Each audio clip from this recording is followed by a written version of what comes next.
둘째 날입니다. 최고 심판자, 성품이 거룩하다, 통치와 주권, 그리고 질서에 대한 반역이라고 하는 어절들이 보이는데요. 하나님은 거룩하십니다. 그 거룩하심이 통치와 주권, 그것의 기초가 됩니다.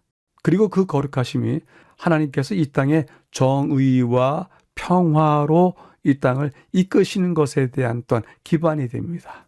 그 이야기를 지금 새삼스럽게 하는 까닭은 이러한 통치와 주권의 정의와 평화를 이루시는 하나님의 창조 질서에 가나안이 도전한 것입니다. 우선은 성경 말씀을 읽도록 하겠습니다. 의인을 악인과 함께 죽이심은 부당하오며 의인과 악인을 같이 하심도 부당하나이다. 세상을 심판하시는 이가 정의를 행하실 것이 아니니이까. 시편 96편 세계가 굳게 서고 흔들리지 않으리라. 그가 만민을 공평하게 심판하시리라 할지로다.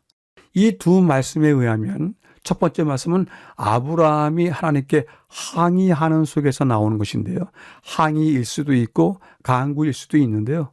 하나님께서 세상을 심판하실 때에는 정의를 행하실 것이 아닙니까? 그 정의를 보여달라고 하고 시편 기자는 공평하게 해달라고 이야기를 합니다. 우리 모두도 이 세상을 살아가면서 이런 마음이 가득합니다. 따라서 하나님께서 어떤 분이시라는 것을 아는 가운데 이런 간구를 하기 때문에 하나님께서 분명히 그렇게 하실 것입니다. 과연 이 성경절들이 이야기하는 바가 무엇인지 본문을 통해서 확인하도록 하겠습니다. 온 우주 만물을 심판하시는 데 있어서 하나님의 역할이 무엇입니까? 그것을 물어보게 되는데요. 하나님의 성품이 거룩하다는 것은 그분이 죄를 용납하실 수 없다는 것을 말해줍니다. 하나님은 오래 참으시지만 죄는 그 최후의 결과인 죽음을 맞을 수밖에 없습니다. 여호와께서는 이스라엘의 죄이든 가나안 사람의 죄이든 누구의 죄이든 관계없이 모든 죄에 대해서 전쟁을 선포하십니다. 이스라엘이 하나님의 전쟁에 참여했다고 해서 다른 민족들보다 더 거룩해진 것도 아니고 더 거룩했기 때문도 아닙니다. 그런 입장에서 다른 민족들조차도 하나님의 택하신 백성을 향한 심판의 도구가 되었던 것을 확인할 수 있습니다. 이스라엘 백성은 하나님께서 그들 편에서 싸우지 아니하시고 적들이 그들을 압제하도록 허락하셨을 때 고대 근동의 다른 민족이 한 번도 경험해 보지 못했던 강도로서 이스라엘 백성들에게 진노하셨던 것을 경험했습니다. 가운데 부분이요. 하나님의 전쟁을 하나님께서 심판자로서 활동하시는 사역임을 생각할 때 온전히 이해할 수 있습니다. 심판하시는 것입니다.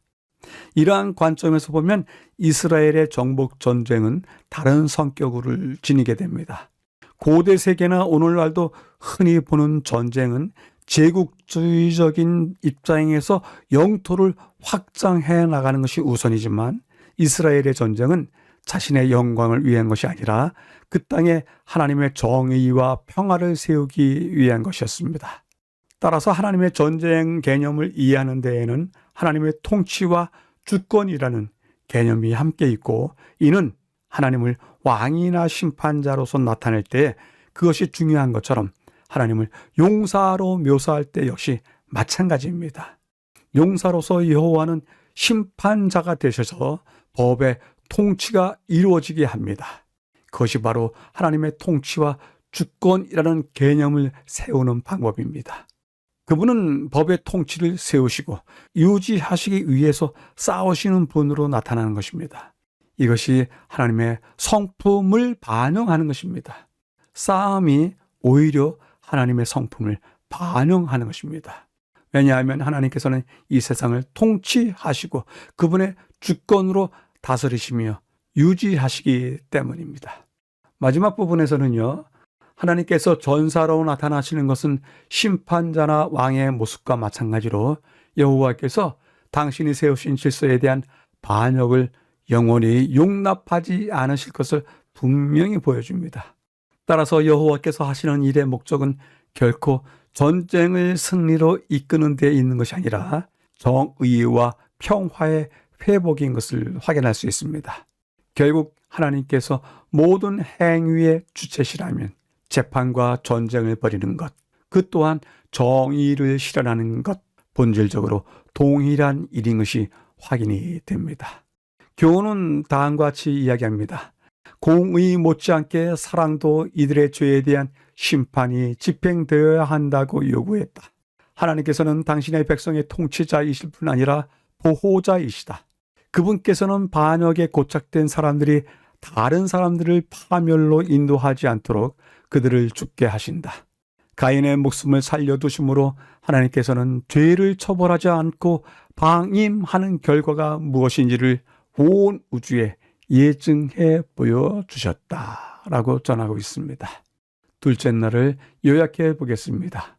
최고 심판자, 하나님의 전쟁, 근본적으로 무엇 때문인가 하는 것을 다루었는데요.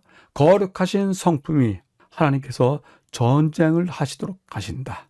왜냐하면 그 거룩하신 성품은 누구든지 상관없이 죄에 대해서 벌이시는 전쟁이기 때문이다. 심판자로서 전쟁을 진행하시는데 그것은 당연하다. 왜냐하면 하나님은 이 세상을 통치하실 뿐 아니라 그분이 이 세상을 통치 유지하시는 근본적인 주권이 그분에게 있다. 그것을 행사하실 뿐이다. 이것은 그분 스스로가 하시는 주체적인 사역이시다. 누구에 의해서 만들어진, 누구에 의해서 시작되는 것이 아닌 주체적인 사역이다. 마침내 전쟁의 최종 목표는 그분이 가지신 주권에 대한 통치의 개념을 정의와 평화의 모습을 보이시는 것을 회복하는 데 있는 것이다 라고 요약하고 있습니다. 질문해 봅니다. 정의와 평화를 위한 하나님의 전쟁이 신앙 공동체에도 있습니까? 우리가 이런 주제에 대해서 잊고 삽니까? 아니면 기대하고 삽니까? 정의와 평화를 위한 하나님의 전쟁이 이 세상에서 그리고 이 공동체에서 하나님께서 진행하시리라 바라보아야 하리라 생각합니다. 우리 모두를 위한 하나님의 정의와 평화가 우리 눈앞에 이루어지게 되기를 기대해 봅니다.